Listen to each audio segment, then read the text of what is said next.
സിംഹവും കാളകളും. പണ്ടൊരു കാട്ടിൽ കരുത്തരായ 3 കാളക്കൂറ്റന്മാരുണ്ടായിരുന്നു. അവർ വലിയ ചങ്ങാതികളായിരുന്നു. സിംഹത്തിന് അവരെ കൊന്നു തിന്നണമെന്ന് മോഹമുണ്ടായിരുന്നു.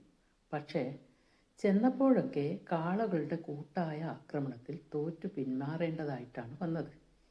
ഈ കാളകളുടെ ഐക്യം തകർത്താലേ അവരെ വീഴിക്കാൻ പറ്റൂ എന്ന് സിംഹത്തിന് അറിയാമായിരുന്നു. അതുകൊണ്ട് സിംഹം കുറുക്കച്ചനെ വിളിച്ചു കാര്യം പറഞ്ഞു. കാളകളെ തമ്മിൽ നീ ഒന്ന് തെറ്റിക്കണം. കാര്യം നടന്നാൽ നിനക്ക് ഞാൻ തക്ക പ്രതിഫലം തരുന്നതാണ്. കുറുക്കനേറ്റു.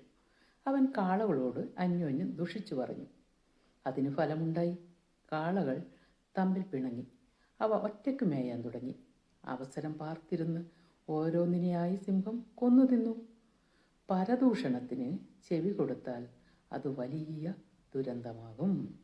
ഞാൻ നിങ്ങൾക്ക് എപ്പോഴും ഇങ്ങനെ കഥ പറഞ്ഞു തരാം.